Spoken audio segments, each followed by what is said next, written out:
ഇവനുമായിട്ട്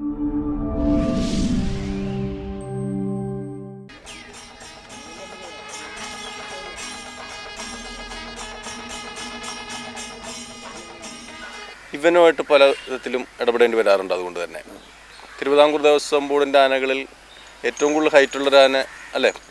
ഇത് തന്നെ ആയിരിക്കുമല്ലോ ഹൈറ്റിന് അളവിൻ്റെ കാര്യത്തിൽ. ഏകദേശം എന്തളവുണ്ടാവും? 296 സെൻറ്റിമീറ്റർ ഉയരമാണുള്ളത്. 296 ഇത് തന്നെ ആയിരിക്കുമല്ലോ ഇപ്പോൾ നമ്മുടെ ദേവസ്വം ബോർഡിൻ്റെ ഏറ്റവും ഉയരമുള്ള ആന ഇത് തന്നെയാണ്. ഇവൻ്റെ സ്വഭാവത്തിൽ ഡോക്ടർക്ക് തോന്നിയിട്ടുള്ള പ്രത്യേകതകൾ എന്തൊക്കെയായിരിക്കും?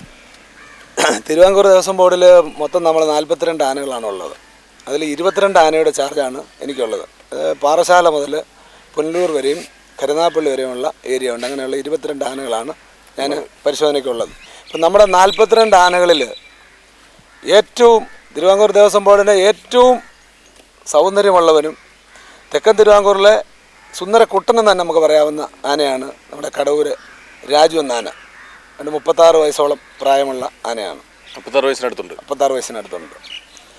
ഇവൻ്റെ സ്വഭാവ വിശേഷം എന്ന് പറഞ്ഞാൽ നീരിൽ മാത്രം വിഷയങ്ങളുണ്ടാക്കുകയും ബാക്കിയുള്ള ഏത് സമയത്ത് പോലും വളരെ നല്ല രീതിയിൽ തന്നെ എഴുന്നേൽപ്പിൽ പങ്കെടുപ്പിക്കുന്ന ആനയാണിത്.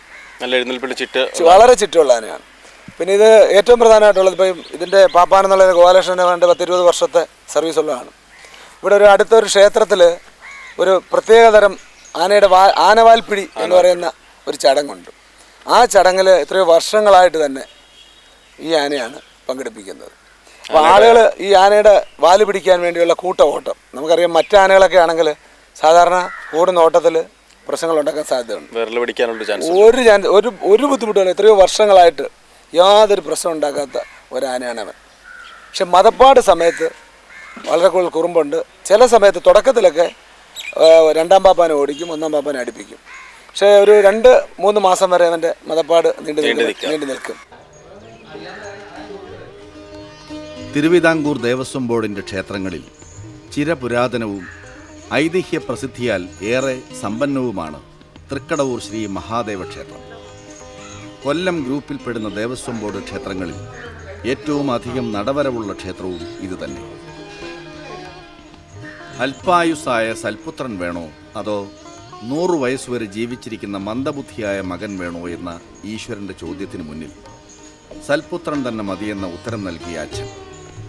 ആ അച്ഛൻ്റെ വരപ്രസാദമെന്നോണം 16 വയസ്സുവരെ മാത്രം നീണ്ടു നിൽക്കുന്ന ആയുസ്സുമായി ജീവിക്കുന്ന മാർക്കണ്ഡേയൻ. അല്പായുസ്സിൽ നിന്നും രക്ഷപ്പെടുവാൻ സാക്ഷാൽ പരമശിവനെ തന്നെ തപസ്സനുഷ്ഠിക്കുന്ന മാർക്കണ്ഡേയൻ്റെ ഐതിഹ്യവുമായി ബന്ധമുള്ളതാണ് തൃക്കടവൂർ ക്ഷേത്രം. മാർക്കണ്ഡേയൻ്റെ തപസ് എത്ര കഠിനവും ശക്തവുമാണെങ്കിലും നിഗ്രഹം എന്ന കർമ്മം തൻ്റെ ജന്മനിയോഗം തന്നെയായിട്ടുള്ള കാലന് ജോലിയിൽ നിന്നും പിന്തിരിയുവാൻ കഴിയുമോ? അങ്ങനെ മാർക്കണ്ഡേയന് 16 വയസ്സ് പൂർത്തിയാകുന്ന ദിവസം കൃത്യമായി കലണ്ടർ നോക്കി കാത്തിരുന്ന യമൻ തൻ്റെ വാഹനത്തിൽ കാലപാശവും ചുഴറ്റിയെത്തി. കാലനിൽ നിന്നും മരണത്തിൽ നിന്നും രക്ഷ നേടുവാൻ മാർക്കണ്ഡേയൻ മനമുരുകുന്ന പ്രാർത്ഥനയോടെ ശിവലിംഗ ശിലയെ തന്നെ ഗാഠ ആലിംഗനം ചെയ്ത് വിടാതെ പിടിച്ചു കിടന്നു. മാർക്കണ്ഡേയനെ ലക്ഷ്യമാക്കി കാലപാശം വിക്ഷേപിച്ച കാലൻ്റെ കണക്കുകൂട്ടലുകൾ പക്ഷേ പിഴച്ചു.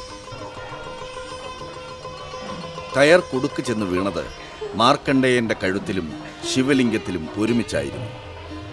ഉടൻ തന്നെ ശിവൻ പ്രത്യക്ഷപ്പെടുകയും തന്നെയും തൻ്റെ ഭക്തനെയും അപമാനിച്ച കാലനെ തൽക്ഷണം നിഗ്രഹിക്കുകയും മാർക്കണ്ഡേയന് നിത്യയൗവനം പ്രദാനം ചെയ്യുകയും ചെയ്തു എന്നാണ് പുരാണത്തിലെ ഒരേട്. ആസന്ന മൃത്യുവിൽ നിന്ന് രക്ഷ നേടാനും ദീർഘായുസ്സിനുമായി മാർക്കണ്ഡേയൻ തപസ് അനുഷ്ഠിച്ച അതേ ഇടവും അതേ ശിവലിംഗ പ്രതിഷ്ഠയുമാണ് തൃക്കടവൂർ ക്ഷേത്രത്തിലെ സ്വയംഭൂ വിഗ്രഹം എന്നാണ് വിശ്വാസം. അന്ന് ശിവൻ കാലനെ നിഗ്രഹിച്ച സ്ഥലം തൃക്കടവൂർ ക്ഷേത്രത്തിനടുത്തുള്ള ഒരു പള്ളിവേട്ട ചിറയാണെന്നും ദക്ഷയാഗം നടന്നതും സതീദേവി യാഗാഗ്നിയിൽ ചാടി ദഹിച്ചതുമായ സ്ഥലമാണ് ഇവിടെ അടുത്തുള്ള ദാക്ഷായണി ചിറയെന്നും വിശ്വാസങ്ങൾ നീളുന്നു. പുരാണപ്രസിദ്ധമായ തൃക്കടവൂർ അമ്പലത്തിലും കൊല്ലം ജില്ലയിലെ നല്ലൊരു വിഭാഗം ക്ഷേത്രങ്ങളിലുമൊക്കെ ആനകളെക്കാളും ആന എഴുന്നള്ളിപ്പുകളെക്കാളും പ്രാധാന്യവും പ്രചാരവും എടുപ്പ് കുതിരകളുടെ വരവിനും വരവേൽപ്പിനുമായിരുന്നു. എടുപ്പുകുതിരകളുടെ നിലപാട് തറകൾ ആനകൾ പിടിച്ചടക്കാൻ തുടങ്ങിയത് ഈ അടുത്ത കാലത്തായി മാത്രമാണ്. പക്ഷേ ഇങ്ങനെയൊക്കെ ആണെങ്കിലും എടുപ്പുകുതിരകൾ എന്ന കെട്ടുകാഴ്ചകളുടെ പടയോട്ടങ്ങൾക്ക് മുന്നിലും പണ്ട് മുതൽക്കേ ആനകളെ കൊണ്ടുകൂടി സമ്പന്നമായിരുന്നു തൃക്കടവൂർ ക്ഷേത്രം. അതെ, ക്ഷിപ്രകോപിയും ക്ഷിപ്രപ്രസാദിയുമായ സാക്ഷാൽ തൃക്കടവൂരപ്പന് 8 കരക്കാർ ചേർന്ന് നടക്കിരുത്തിയ ആനക്കുട്ടി. അവനാണ് ഇന്നത്തെ ഈ വീരനായകൻ.